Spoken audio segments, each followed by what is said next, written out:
ताला ने ज़ैनब के कातिल को गिरफ्तार करा दिया है। उसका नाम इमरान है, कसूर का रहने वाला है।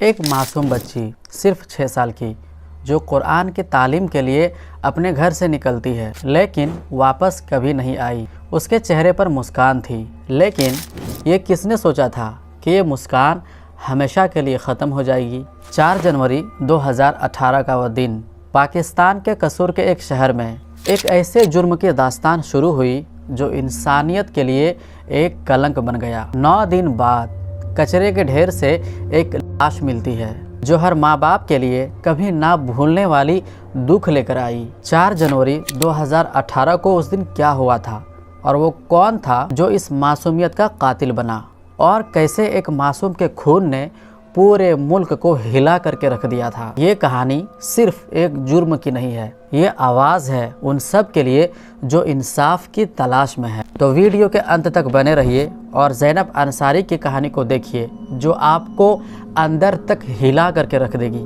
कसूर पंजाब का एक शांत सा शहर है जो कि पाकिस्तान में है, जहाँ हर घर अपने अपने ख्वाबों में गुम था। और इसी शहर में रहती थी एक मासूम सी बच्ची जिनका नाम ज़ैनब अंसारी था, जो सिर्फ 6 साल की थी। ज़ैनब एक प्यारी सी हंसती मुस्कुराती बच्ची थी जो अपने माँ बाप के लिए दुनिया की सबसे बड़ी खुशी थी। ज़ैनब अपने माँ बाप की छोटी बेटी थी। उसका एक प्यारा और शर्मिला नेचर था। उसकी मुस्कान घर वालों की और मोहल्ले वालों की दिल को जीत लेती थी। ज़ैनब रोज़ कुरान की क्लास के लिए अपने घर के करीब मदरसा में जाती थी। उसकी फैमिली काफ़ी रिलीजियस और केयरिंग थी। ज़ैनब अंसारी अपनी छोटी सी दुनिया में मस्त थी, खुश थी, खेलती थी, मदरसा जाती थी और अपने घर में अपने भाई बहन के साथ मज़े करती थी। लेकिन किसने सोचा था कि एक दिन उसकी ये मासूम सी दुनिया एक दरिंदे के हाथों बर्बाद हो जाएगी। ज़ैनब के माँ बाप उम्रा के लिए सऊदी अरबिया गए हुए थे और ज़ैनब अपने रिश्तेदार जो कि करीबी उनका रिश्तेदार था उनके यहाँ रहती थी। और उस दिन वो कुरान की तालीम के लिए मदरसा जाने के लिए निकलती है, लेकिन उसके बाद वो कभी ज़िंदा लौटकर घर ही नहीं आई। शाम हो गई, लेकिन ज़ैनब का अब तक कहीं पता नहीं चल रहा था। अब घर वालों को लग रहा था कि शायद ज़ैनब अपने दोस्तों के यहाँ जाकर के खेल रही होगी। लेकिन जब रात हो गई और ज़ैनब का कहीं से कोई अता पता नहीं चल रहा था तो उनके घर वालों के पैरों तले ज़मीन खिसक गई। जब ज़ैनब घर नहीं लौटी तो उसके घर वालों ने उसकी तलाश की, साथ ही साथ मोहल्ले वालों ने भी तलाश करने में मदद की, लेकिन ज़ैनब का कोई पता नहीं चल रहा था। इसके बाद ज़ैनब के घर वालों ने तुरंत पुलिस को रिपोर्ट दी और कहा कि हमारी बच्ची घर नहीं आ रही है। पुलिस ने रिपोर्ट तो दर्ज कर ली, लेकिन उन्होंने अच्छे से तफ्तीश नहीं की और उन्हें लगा कि कहीं खेल रही होंगी और कुछ ही देर के बाद वो खुद ब खुद अपने घर आ जाएगी। पुलिस ने इस केस को लाइटली लिया और प्रॉपर इन्वेस्टिगेशन में डिलाई हुआ। ये डिलाई आगे जाके एक मजूर क्रिटिसिज्म का सबब बना। घर वाले और रिश्तेदार कसूर के हर कोने में ज़ैनब को तलाशा, लेकिन उन्हें ज़ैनब कहीं नहीं मिली। और ठीक 5 दिन बाद कसूर के एक कचरे के ढेर से एक की लाश मिलती है। उसका चेहरा मासूमियत से भरा हुआ था, लेकिन उसके शरीर पर टॉर्चर के निशान थे। और ये मासूम सी कोई और नहीं बल्कि ज़ैनब अंसारी थी, जो टॉर्चर, मर्डर ऐसे ख़तरनाक चीज़ों का शिकार बनी थी। ज़ैनब के साथ सेक्सुअल असॉल्ट हुआ था। डेथ का सबब स्ट्रैंगुलेशन यानी कि गला घोटना, साथ ही उसकी बॉडी को डिस्पोज कर दिया गया था ताकि हर तरह के एविडेंस ख़त्म हो सके। ये सब करने के बाद उसकी बॉडी को कचरे के ढेर में डाल दिया। जब ये खबर कसूर शहर और पाकिस्तान भर में फैली तो हर शख्स गुस्से में आग बबूला हो गया। ये खबर जल्द ही पूरे पाकिस्तान में वायरल हो गई और जल्द ही पूरे शहर में गम और परेशानी का माहौल बन गया और गुस्से और दुखी का एक माहौल सा क्रिएट हो गया। ज़ैनब का कत्ल सिर्फ एक इंडिविजुअल टारगेट नहीं था, बल्कि पूरे मुल्क के लिए एक अवेकनिंग थी। कसूर और पाकिस्तान के दूसरे शहरों में लोग सड़कों पर उतर आए, पुलिस और गवर्नमेंट के खिलाफ नारेबाजी शुरू कर दिया। प्रोटेस्ट के दौरान पुलिस और आवाम के दरमियान क्लैशेस भी हुई थी, जिनमें कुछ लोग अपनी जान से हाथ धो बैठे थे। और पाकिस्तान के कसूर के इस शहर में ये पहला कांड नहीं हुआ था, बल्कि पहले भी यहाँ 2015 में चाइल्ड अब्यूज़ स्कैंडल सामने आया था, जिसमें तकरीबन 280 बच्चों के साथ जुल्म हुआ था। और लोगों का गुस्सा इसलिए भी ज़्यादा बढ़ रहा था क्योंकि पुलिस ने पहले के केसेस को इग्नोर कर दिया था और उसे सॉल्व नहीं किया था। अब ज़ैनब के केस को सॉल्व करना पुलिस के लिए आसान नहीं था, काफ़ी चैलेंजिंग भरा काम था, क्योंकि पुलिस के पास कोई डायरेक्ट एविडेंस नहीं था। लेकिन जब आवाम का प्रेशर और मीडिया का फोकस बढ़ता गया तो पुलिस ने अपनी अप्रोच बदली और ज़ैनब की केस इन्वेस्टिगेशन को मीडिया प्रेशर और पब्लिक आउटरीच की वजह से जल्द ही फास्ट ट्रैक पर पुलिस को रखना पड़ा। और पुलिस ने इस केस की तफ्तीश में अपनी जान झोंक दी।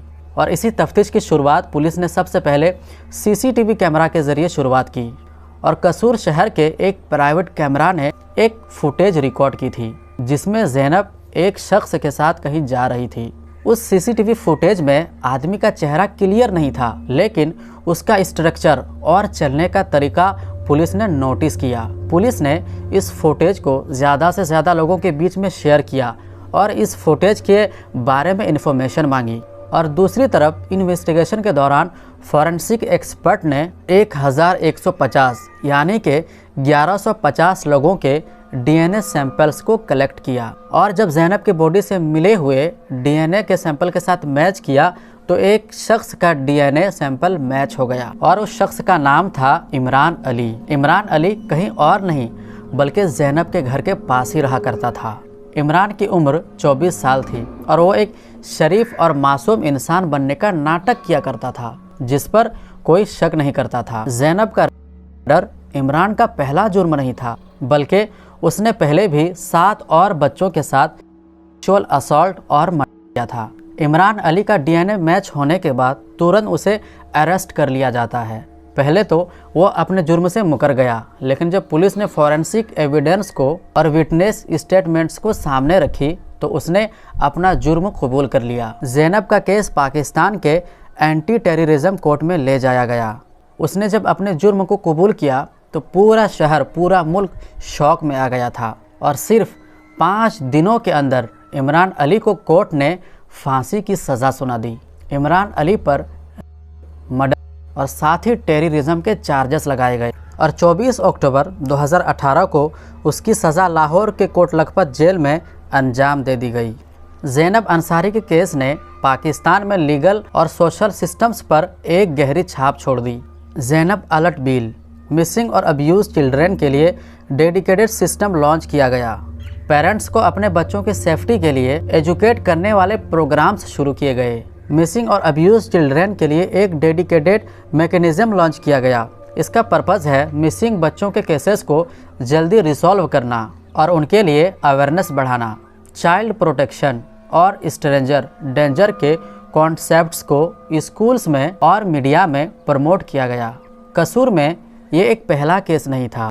इस शहर में पहले भी चाइल्ड अब्यूज़ के बहुत सारे केसेस रिपोर्ट किए गए थे। 2015 में कसूर चाइल्ड अब्यूज़ स्कैंडल ने पूरे मुल्क को हिला करके रख दिया था, जिसमें 280 बच्चों के साथ जुल्म किया गया था। ज़ैनब के पेरेंट्स और पाकिस्तान के अवाम चाहते थे कि इमरान अली को बीच चौराहे पर फांसी दी जाए, लेकिन गवर्नमेंट ने इसकी परमिशन नहीं दिया। लेकिन हाँ, इमरान अली को फांसी ज़रूर दी गई। और ज़ैनब अंसारी के केस के लिए आवाज़ उठाने में सोशल मीडिया का सबसे बड़ा हाथ रहा। हैशटैग्स जैसे जस्टिस फॉर ज़ैनब और वायरल वीडियोस ने पब्लिक प्रेशर बना दिया।